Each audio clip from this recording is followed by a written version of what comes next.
वर्षों तक वन में घूम घूम बाधा विघ्नों को चुम चुम, सह धूप घाम पानी पत्थर पांडव आए हैं कुछ और मुझे, हित वचन तू नहीं जाना, मैत्री का मूल्य तू नहीं पहचाना, ले तो मैं अब जाता हूँ अंतिम संकल्प सुनाता हूँ, याचना नहीं वरण होगा। नमस्कार, मैं निरंजन कुमार। आज हम लोग बात करने वाली 12वीं कक्षा के तीसरा चैप्टर, इतिहास का तीसरा चैप्टर, बंधुत्व जाति और वर्ग। इसका आधुनिक नाम है महाभारत। मतलब हम महाभारत के मूल बिंदुओं पर चर्चा करने वाले हैं। महाभारत में विवाद क्या था, महाभारत क्यों हुआ, महाभारत कितने दिनों तक हुआ, ठीक है ना, महाभारत का निर्णय क्या हुआ, इस सब बिंदुओं पर विस्तार से हम चर्चा करने वाले हैं। महाभारत के लेखक कौन है, ठीक है ना, मूल कथा के लेखक कौन है, इस सब बिंदुओं पे आज हम बात करते हैं। देखते हैं महाभारत था ना, महाभारत एक ही परिवार में हुआ था, जमीन के विवाद के लेके। परिवार में झगड़ा किस लिए होता है, जमीन के विवाद के लेके, एक ही परिवार के। क्योंकि देखिए पांडव और कौरव दो पक्ष था, नाम सुनिएगा, कौरव और पांडव, दोनों कुरु वंश से ही थे। पांडव भी कुरु वंश से और कौरव भी कुरु वंश से थे। कौरव 100 भाई था, पांडव 5 भाई था। कौरवों में सबसे बड़ा था दुर्योधन। कौरवों में सबसे बड़ा कौन था, दुर्योधन था। और कौरवों के पिता का नाम था धृतराष्ट्र और माता थी गंधारी। गंधारी जो थी ना अंधी थी, उसकी आंखों से दिखाई, अंधी नहीं सॉरी, धृतराष्ट्र अंधा था। धृतराष्ट्र क्या थे, अंधे थे, इसलिए गंधारी जो थी ना हमेशा अपने आंखों पे पट्टी बांध के रहती थी, काला पट्टी बांध के, मेरा पति नहीं देखेगा तो मैं भी नहीं देखूंगी, ठीक है ना, हमेशा अपने आंखों पे काला पट्टी बांध के रहती थी, ठीक है ना। पांडव 5 भाई, सबसे बड़ा युधिष्ठिर, उसके बाद भीम, सहदेव, नकुल, अर्जुन, ठीक है ना। सबसे बड़ा यहाँ पे हम लिखें, बाकी के क्रमबद्ध तरीका हम स्पष्ट नहीं है, लेकिन सबसे बड़ा कौन है, युधिष्ठिर है, ठीक है ना। तो पांडवों में सबसे बड़ा कौन है, युधिष्ठिर। पांडवों की माता का नाम है कुंती और पिता कौन है, पांडव।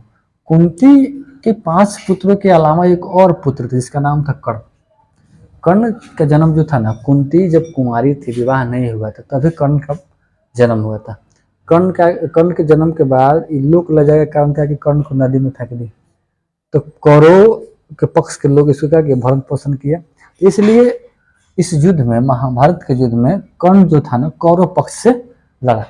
कहा जाता है कि कर्ण जो था ना, कर्ण कवच कुंडल के साथ जन्म लिया था। उसको कवच कुंडल पहन के कोई नहीं मार सकता था, मतलब जब तक वो पहले रहेगा कवच कुंडल उसको कोई मार नहीं सकता था, ठीक है। देखते हैं युद्ध का कारण। एक्चुअली युद्ध के कारण क्या था, महाभारत के युद्ध का कारण क्या था, युद्ध का कारण था जमीन। पांडव कौरव 100 भाई था, उसमें सबसे बड़ा कौन था, दुर्योधन। दुर्योधन चाहता था कि इन लोग को जमीन में हिस्सा ना मिले, इन लोगों को भगा दिया था। कौरव की राजधानी थी हस्तिनापुर। कहाँ थी, कौरव की राजधानी थी हस्तिनापुर, ठीक है ना, राजधानी थी हस्तिनापुर, ठीक है, हस्तिनापुर, ठीक है ना। तो इन लोग क्या किया था, भगा दिया गया था, ठीक है ना। तो इन लोग के पक्ष में एक और व्यक्ति थे, श्री कृष्ण थे, ठीक है ना। तो श्री कृष्ण जाते हैं पांडव की तरफ से शांति संदेश लेके कौरव के पास, ठीक है, शांति संदेश लेके कौरव के पास जाते हैं। और वहाँ पे रामधारी सिंह दिनकर की कविता है कि वर्षों तक वन में घूम घूम बाधा विघ्नों को चुम चुम, सह धूप घाम पानी पत्थर पांडव आए हैं कुछ और निखर। जाते हैं और कहते हैं कि पांडव जो है ना वर्षों तक वन में घूम घूम के पानी पत्थर सह के और निखर गए हैं। वर्षों तक घूम घूम बाधा विघ्नों को चुम चुम, सह धूप धाम पानी पत्थर पांडव आए कुछ और निखर। सौभाग्य न सब दिन सोता है, देखो आगे क्या होता है, ठीक है ना। जाके मांगते हैं वो लोग से 5 ग्राम, कहते हैं कि दे दो केवल 5 ग्राम हम रखेंगे, और रखो अपनी धरती तमाम, हम वहीं खुशी से खाएंगे, पर्यंत असीना उठाएंगे। जाते हैं कृष्ण और किससे बोलते हैं, दुर्योधन से, कि हमको केवल 5 गो गाँव दे दो, 5 गो गाँव दे दो और हम वहीं खाएंगे, और किसी पे पर्यंत असी ना उठाएंगे। असी का मतलब क्या होता है, तलवार, पर्यंत असी ना उठाएंगे। दुर्योधन वह भी दे ना सका, आशीष समाज से ले ना सका, उल्टे हरि को बांधने चला, बोला कि नहीं देंगे। उसके अंदर कृष्ण भगवान को बांध दो इसको, उल्टे हरि को बांधने चला, जो था असाध्य उसे साधने चला, जो था असाध्य उसे साधने चला। भगवान को कह रहा है श्री कृष्ण जी को बांध दो इसको, है ना। उसके बाद में भगवान गुस्सा हो गए और बोलने लगे, जंजीर बढ़ा जब साथ मुझे, हाँ दुर्योधन बांध मुझे, हित वचन तू नहीं जाना, मैत्री का मूल्य तू नहीं पहचाना, ले तो मैं अब जाता हूँ, अंतिम संकल्प सुनाता हूँ, याचना नहीं वरण होगा, अब तुम्हारे पास भिक्षा नहीं मांगा जाएगा, युद्ध होगा, याचना नहीं अब रण होगा, जीवन जया कि मरण होगा, टकराएंगे नक्षत्र निखर, बरसेगी भूपे वहनी पर खर, फंसे से नाक का डोलेगा, विकराल काल मुंह खोलेगा, आखिर तो भूसा ही होगा, पर हिस्सा का दाई होगा, तो हिस्सा देगा। उसके बाद में कृष्ण आते हैं और होता है युद्ध, महाभारत का युद्ध। महाभारत का युद्ध था ना 18 दिनों तक चला था, 18 दिन तक चला था, ठीक है ना। इस युद्ध में, महाभारत के युद्ध में पांडवों की जीत हुई थी। महाभारत के युद्ध में पांडवों की क्या हुई थी? जीत हुई थी, और कौरवों की पराजय हुई थी, कौरव हार गया था, ठीक है ना। और पांडवों को आधा हिस्सा मिला। आधा हिस्सा क्यों? जीत हो गया तो पूरा क्षेत्र मिल गया, ठीक है ना। जो महाभारत के जो लेखक है ना, महाभारत के लेखक माना जाता है किसको? वेद व्यास को। किसको माना जाता है? महाभारत के लेखक को माना जाता है। कौन है लेखक महाभारत के? महर्षि वेद व्यास है, ठीक है ना। अगर महाभारत में श्लोकों की संख्या देखा जाए तो लगभग 1 लाख है, ठीक है ना। महाभारत में बाद में मनुस्मृति को जोड़ा गया, श्रीमद् भागवत गीता को भी जोड़ा गया, तो उसमें कुल मिलाकर लगभग 1 लाख के श्लोक के आसपास महाभारत में श्लोकों की संख्या है। महाभारत के एग्जाम में पूछे, इंटर एग्जाम में, कि महाभारत के मूल कथा का रचयिता कौन? महाभारत के मूल कथा का रचयिता तो भाट सारथी। भाट सारथी का मतलब होता है कि जो भी लोग उस रण में, उस युद्ध में रथ चला रहा था, जो भी लोग रथ चला रहा था उस युद्ध में, उन लोग अपने आंखों से देखा और उसी को लिखा, इसलिए बोलते हैं मूल कथा का रचयिता कौन है? भाट सारथी, मतलब सारथी जो रथ चलाता है, ठीक है ना। और इसका समालोचनात्मक संस्करण करवाए थे VS सुथांकर 1919 में। महाभारत के समालोचनात्मक संस्करण किसने करवाया था? तो VS सुथांकर करवाया था। कब करवाया था? 1919 में करवाया था, ठीक है। इससे बहुत सारे ऑब्जेक्टिव क्वेश्चन बना सकते हैं कि पांडवों में सबसे बड़ा कौन था? युधिष्ठिर। कौरवों में सबसे बड़ा कौन था? दुर्योधन। कौरवों के पिता कौन थे? धृतराष्ट्र, जो अंधे थे। कौरवों की माता कौन थी? गांधारी थी, ठीक है। उसके बाद में एक और इसमें एक संबंधित चीज है। अब द्रौपदी का नाम सुने होइएगा, द्रौपदी। एक्चुअली द्रौपदी जो थी ना, इनको ये लोग जीत के लेके आया था, युधिष्ठिर, भीम, सहदेव, अर्जुन और नकुल, ठीक है ना। जीत के लेके आए लोग। जैसे ही जीत के, आप सुने होइएगा कि द्रौपदी का जो ना 5 विवाह हुआ था, 5 विवाह हुआ था, 5 लोगों से विवाह हुआ था। इस पर थोड़ा चर्चा कर देते हैं, ठीक है। तो ये जीत के लाया था, तो इनकी माता जो थी कुंती वो पूजा कर रही थी, और ऐसे घूम के पूजा कर रही थी। पीछे से आए लोग, बोला माँ मैं एक फल लाया हूँ। ये लोग बोला, तो माँ बोली कि 5 भाई आपस में बांट के खा लो। और माँ थोड़े देखे कि कुंती है, चाहे सॉरी थी द्रौपदी है, वो बोली कि कोई फल लेके आया, सब बांट के खा लो। तो माँ का आदेश हुआ कि 5 भाई क्या करो, आपस में बांट के खा लो।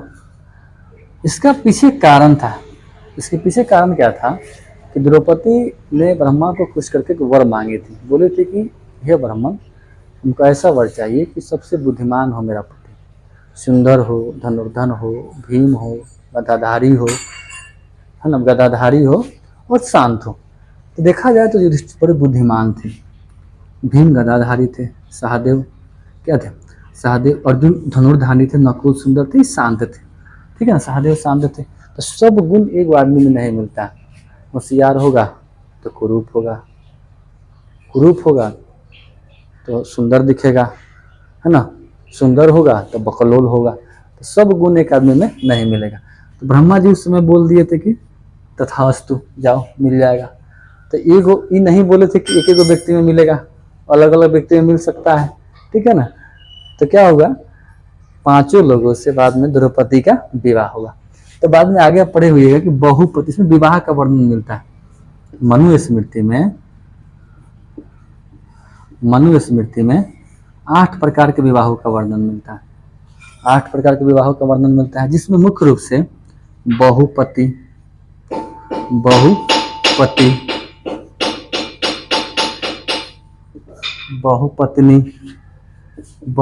बहुपत्नी, बहिर्विवाह और अंतर्विवाह, ठीक है ना, अंतर्विवाह। इसको थोड़ा समझ लेते हैं। बहुपति का मतलब क्या है कि एक स्त्री एक स्त्री जब एक से अधिक पुरुषों से विवाह करती है तो उसे क्या बोलते हैं? बहुपति बोलते हैं। मतलब एक स्त्री है और एक से अधिक पुरुषों से विवाह करते हैं, उसे क्या बोलते हैं? बहुपति। तब यहाँ उदाहरण देखिए लिए, द्रौपदी का विवाह कितने लोगों से हुआ था? 5 लोगों से हुआ था। कितने लोगों से हुआ था? तो उदाहरण है बहुपति। बहुपत्नी, बहुपत्नी का मतलब जब एक व्यक्ति एक से अधिक स्त्रियों से विवाह करता है उसे क्या बोलते हैं? बहुपत्नी। तो ऐसे बहुत से उदाहरण अब देखते मिलते हैं, आपको ग्रामीण क्षेत्र में मिल जाएगा, जहाँ रहे उसके आसपास मिल जाता है। तो बहुपत्नी का मतलब क्या होता है? जब एक पुरुष एक से अधिक स्त्रियों से विवाह कर लेता है उसे क्या बोलते हैं? बहुपत्नी बोलते हैं। बहिर्विवाह एक होता है। बहिर का मतलब क्या होता है? गोत्र, नाम सुने गोत्र, जब कोई यज्ञ होता है तो पंडित जी लोग को आता है कि गोत्र का नाम बताइए, आपके गोत्र का नाम क्या है? गोत्र। गोत्र का मतलब होता है कि किसी न किसी ब्राह्मण के वंशज, किसी न किसी ऋषियों के वंशज, ठीक है ना। सब व्यक्ति का जो भी सनातन धर्म मानता है उसके कोई ना कोई गोत्र होता है। गोत्र का मतलब होता है किसी ऋषि मुनियों का वंशज, कोई किसी ऋषि मुनियों के नाम से ही क्या होता है? गोत्र होता है। कौंडिल्य होता है, वशिष्ठ होता है ना। ऐसे बहुत सारा ऋषि मुनियों के नाम से गोत्र का नाम है, ठीक है ना। तो बहिर्विवाह का मतलब होता है कि जब विवाह गोत्र से बाहर हो, सेम गोत्र में न हो, उसे बोलते हैं बहिर्विवाह, ठीक है ना। जब गोत्र से बाहर विवाह हो, सेम गोत्र में ना हो, ठीक है ना। क्योंकि सेम गोत्र में होगा तो हो सकता है कि भाई बहन हो जाए, इसलिए मान्यता है कि बहिर्विवाह को सही माना जाता था। बहिर्विवाह का मतलब होता है कि सेम गोत्र में ना हो, कि दूसरा गोत्र में विवाह होता है, उसे क्या बोलते हैं? बहिर्विवाह। एक होता है अंतर्विवाह। अंतर्विवाह का मतलब होता है जब सेम गोत्र में विवाह हो, एक ही गोत्र में विवाह हो, उसे क्या बोलते हैं? उसे बोलते हैं अंतर्विवाह। क्या बोलते हैं? अंतर्विवाह बोलते हैं, ठीक है ना। बहिर्विवाह जो गोत्र से बाहर होता है, अंतर्विवाह जो गोत्र से सेम गोत्र में होता है। बहुपत्नी जब एक पुरुष एक से अधिक स्त्रियों से विवाह करता है उसे क्या बोलते हैं? बहुपत्नी। और बहुपति का मतलब होता है जब एक स्त्री एक से अधिक पुरुषों से विवाह करती है तो क्या बोलते हैं? बहुपत्नी। कुछ और एक और चर्चा कर देते हैं वर्ण व्यवस्था के संबंधित। वर्ण व्यवस्था देखिए, ऋग्वेद के 10वें मंडल में देख लीजिए, किसमें? ऋग्वेद के 10वें मंडल में, ऋग्वेद के 10वें मंडल में, अरे जी यहाँ ये रहा है, अरे ऋग्वेद के 10वें मंडल में पुरुष सूक्त का वर्णन है। इसी पुरुष सूक्त में, ऋग्वेद के 10वें मंडल में इसी पुरुष सूक्त में वर्ण व्यवस्था वर्णन है। वर्ण व्यवस्था समझते हैं। देखिए, उसमें हिंदू धर्मों में 4 वर्ण था। 4 वर्ण में ब्राह्मण, ठीक है ना, ब्राह्मण, दूसरा क्षत्रिय, तीसरा शूद्र, तीसरा था वैश्य, और चौथा था शूद्र। ब्राह्मण जो उस समय सबसे बुद्धिमान लोग था वो ब्राह्मण था। ब्राह्मण का काम था कि पूजा पाठ करवाना, लोगों से दान दक्षिणा लेना, ठीक है ना, राजा बनवाना, राजा बनना नहीं, राजा बनवाना, पूजा पाठ करवाना, दान दक्षिणा लेना, राजा बनवाना, ग्रंथों का अध्ययन करवाना, ग्रंथों का अध्ययन करना, ये सब काम था किसका? ब्राह्मण का। सबसे शिक्षित वर्ग था उस समय का ब्राह्मण। उसके बाद था क्षत्रिय। क्षत्रिय का मतलब होता है, क्षत्रिय का मतलब था कि जो भी उस समय लोग युद्ध लड़ता था, जो राजा बनता था, ब्राह्मणों का रक्षा करता था। क्षत्रिय काम तो ब्राह्मणों की रक्षा करना, युद्ध लड़ना, राजा बनना, या राजाओं की रक्षा करना, राजाओं के लिए युद्ध लड़ना, ये था क्षत्रिय, ठीक है ना। इसके बाद था वैश्य। वैश्य मतलब जो भी किसान लोग था या व्यवसाय से जुड़ा लोग था उसे क्या बोलते हैं? वैश्य बोलते हैं, ठीक है ना। इन लोगों का काम था खेती करना, व्यवसाय करना, उसको क्या बोलते थे? वैश्य। और शूद्र का काम था कि ऊपर के तीनों वर्णों की सेवा करना, मजदूरी करना, ठीक है ना। तो ये था शूद्र, ठीक है ना। इससे बहुत सारे क्वेश्चन आपके एग्जाम में हो सकते हैं। सब्जेक्टिव बना सकते हैं आप, ऑब्जेक्टिव भी बना सकते हैं। इस पर हम विस्तार से चर्चा कर दिए। एक्चुअली चैप्टर का नाम क्या है? तीसरा, बंधुत्व, जाति, प्रथा और वर्ग, जाति और वर्ग। महाभारत है, महाभारत से संबंधित जो भी बिंदु था मुख्य रूप से हम इसमें क्या किए? चर्चा कर दी। अब ध्यान से इसको देख लीजिए, ध्यान से देखिएगा, बहुत सारी जानकारी आपको मिलेगी, ठीक है ना। धन्यवाद।